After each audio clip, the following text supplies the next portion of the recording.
आयरा जब कामयार का घर छोड़कर अपने बाबा के घर आ जाती है तो इधर कामयार को भी अपनी गलती का एहसास हो जाता है। वो ये बात समझ जाता है कि वो आयरा के बगैर हरगिज नहीं रह सकता, इसीलिए अगले दिन वो आयरा के घर आयरा को लेने के लिए चला जाता है। लेकिन इस बार फैसले उसके हक में नहीं जाते। इरफान साहब ऑलरेडी गुस्से में होते हैं और वो कामयार से कहते हैं कि कामयार तुम यहाँ पर क्यों आए हो। आगे से कामयार कहते हैं कि सर प्लीज आप मेरी बात इत्मीनान और गौर से सुने। मैं जानता हूँ कि मैंने आयरा के साथ बहुत गलत किया, वह अपने किए पर बहुत ही ज्यादा शर्मिंदा हूँ और आयरा से माफी मांग कर उसे इज्जत से घर वापस ले जाना चाहता हूँ। इरफान साहब गुस्से से कहते हैं कि तुमने क्या मेरी बेटी को एक खिलौना समझ रखा है, जब चाहा उसकी इज्जत की धज्जियां उड़ा दी, मगर इस बार आयरा तुम्हारे साथ हरगिज नहीं जाएगी। वो अपनी फैमिली के साथ खड़ी है, तुम्हारे लिए बेहतर यही होगा कि तुम यहाँ से चले जाओ, वरना मैं पुलिस बुलाकर तुम्हें अरेस्ट करवा दूंगा। और हाँ, डिवोर्स के पेपर्स बहुत जल्द तुम्हारे घर पर पहुँच जाएंगे। कामयार इरफान साहब से बहस करने की कोशिश करता है, फिर इश्तियाक कामयार को समझाता है और कहता है कि कामयार इस वक्त तुम यहाँ से चले जाओ, तुम वक्त की मुनासिबत को देखकर फिर कभी बात कर लेना। इसके बाद कामयार मायूस होकर वहाँ से चला जाता है। उधर कमरे में आयरा अपनी माँ के गले लगकर रो रही होती है। रात के वक्त इरफान साहब आयरा के पास आते हैं और कहते हैं कि बेटा मैंने एक फैसला लिया है। आयरा आगे से कहती है कि जी बाबा फरमाए, कैसा फैसला। इरफान साहब आयरा से कहते हैं कि बेटा मैं तंग आ गया हूँ इस कामयार से, ये जब से तुम्हारी जिंदगी में आया है तुम्हारी जिंदगी तो अचीरन ही हो चुकी है और इसलिए मैंने ये फैसला किया है कि तुम कामयार से खुला ले लो।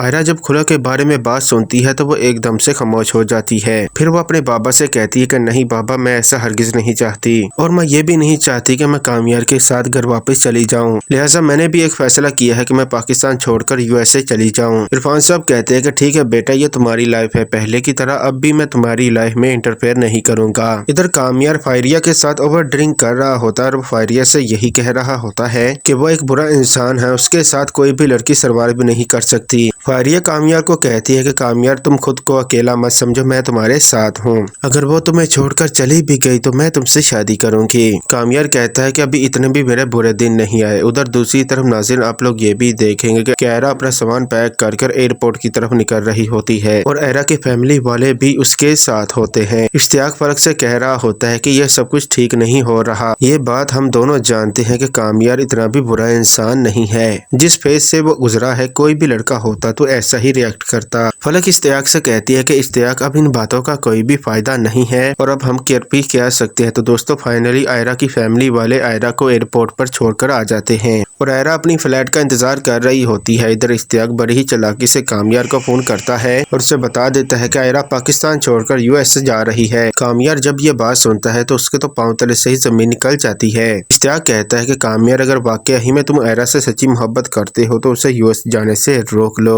इधर कामयार गाड़ी निकालता है और आयरा को रोकने के लिए एयरपोर्ट के लिए निकल जाता है। उधर आयरा की फ्लाइट रेडी होती है और वो अपना सामान लेकर फ्लाइट की तरफ निकल रही होती है। आगे से कामयार आ जाता है। कामयार को आयरा देखकर हक्का बक्का रह जाती है। कामयार की आंखें नम होती है। वो आयरा की सामने घुटनों के बल बैठकर अपने गुनाहों की आयरा से माफी मांगता है। आयरा कहती है कि तुम के कामयार क्या कर रहे हो, ये बात हम दोनों जानते हैं कि हम दोनों एक दूसरे के बगैर हरगिज नहीं रह सकते और तुम फिर भी मुझे छोड़कर जा रही हो। आयरा इस हालत में कामयार को देखकर जज्बाती हो जाती है। आयरा कामयार से कहती है कि और मैं क्या करती, तुमने हालात इस तरह के पैदा कर दिए थे कि मैं जाने पर मजबूर हो गई। आयरा रुक जाती है और वो कामयार के साथ घर वापिस आ जाती है।